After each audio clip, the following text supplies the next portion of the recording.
Hello दोस्तों, आज की वीडियो में हम लोग मनोविज्ञान के एक मोस्ट इम्पॉर्टेंट सिद्धांत के बारे में डिस्कस करने वाले हैं, स्किनर का क्रिया प्रसूत अनुबंधन सिद्धांत।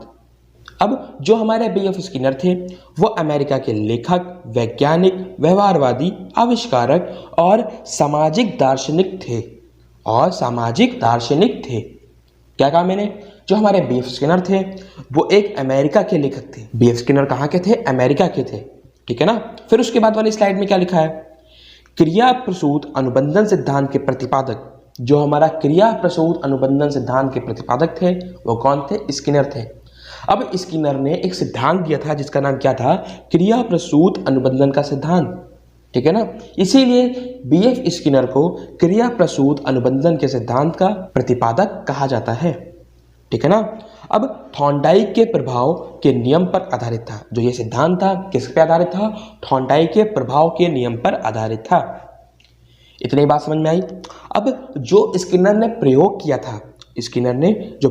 था वो एक सफेद व भूखे चूहे पे किया था। कब किया था? 1938 में किया था। और कबूतर पे भी प्रयोग किया था। कबूतर भी क्या था? भूखा था। और उसका प्रयोग कब किया था? 1943 पे किया था। उन्होंने कबूतर का प्रयोग 2 बार किया था। ये बात ध्यान रख लेना कि स्किनर ने किस पर 2 बार प्रयोग किया था। किस पर 2 बार प्रयोग किया था? कबूतर पे 2 बार प्रयोग किया था। तो यहां से कितनी बातें निकली कि जो हमारे स्किनर है वो एक क्या कहते हैं? अमेरिकन लेखक थे।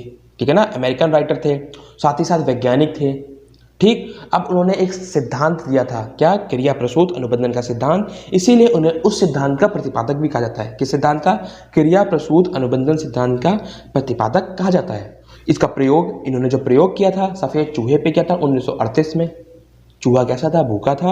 और कबूतर पे किया था 1943 में। और कबूतर पे कितनी बार किया था? 2 बार किया था। ये बात इंपॉर्टेंट है कि कबूतर पे कितनी बार प्रयोग किया था? 2 बार किया था। ठीक है ना।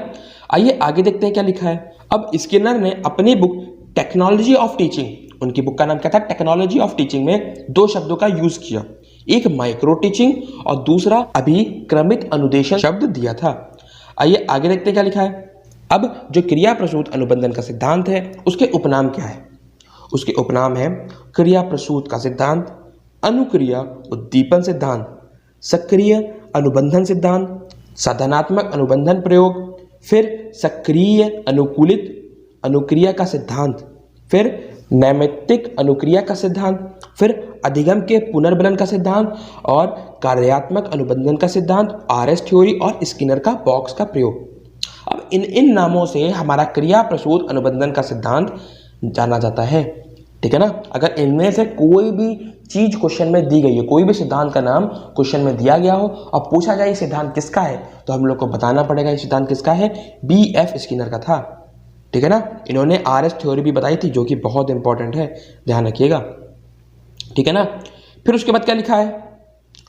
फिर उसके बाद लिखा है क्रिया प्रसूत अनुबंधन का सिद्धांत का अर्थ। जो हमारा क्रिया प्रसूत अनुबंधन का सिद्धांत है जिनके बारे में अभी तक बात कर रहे हैं वो है क्या? उसे इंग्लिश में ऑपरेंट कंडीशनिंग थ्योरी कहा जाता है। अब स्किनर क्रियाओं पर जोर देते थे। जो स्किनर थे वो क्रियाओं पर जोर देते थे, इसलिए यह सिद्धांत को क्रिया प्रसूत अनुबंधन का सिद्धांत कहा जाता है। स्किनर हमारे क्रियाओं पर जोर देते थे, इसीलिए इस सिद्धांत को क्रिया प्रसूत अनुबंधन का सिद्धांत कहा जाता है। स्किनर ने इन प्रयोगों के आधार पर बताया कि व्यवहार की पुनरावृत्ति पर परिमार्जन उसके परिणाम द्वारा निर्देश होता है।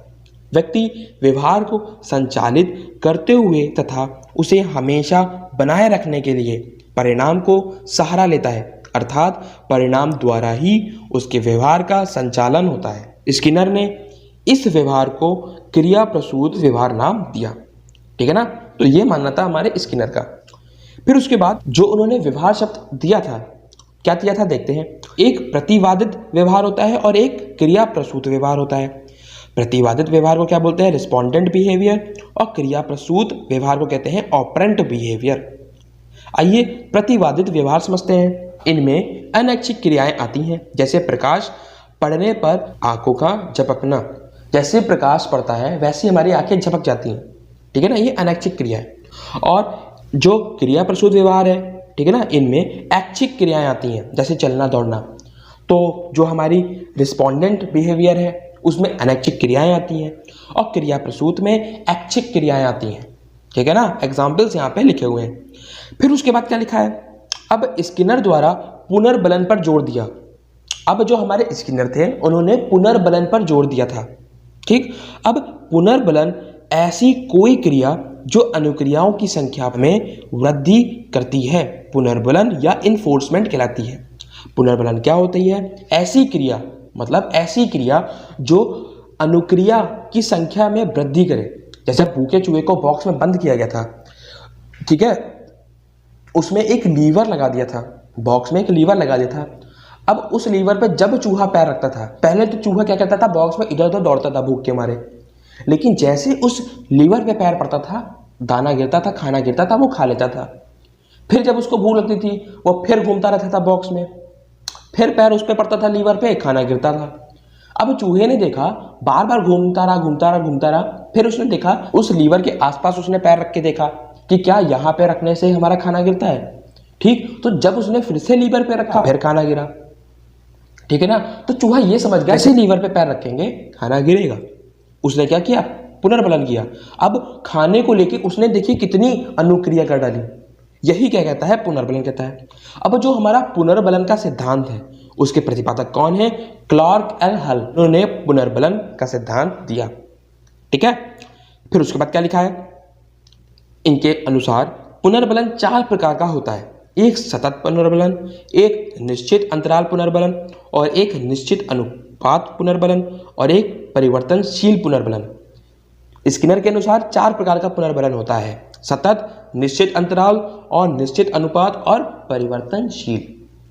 इतने में कोई दिक्कत हो रही है, सारे इंपॉर्टेंट पॉइंट्स हैं। अब आइए इस सिद्धांत के बारे में थोड़ा और पढ़ते हैं।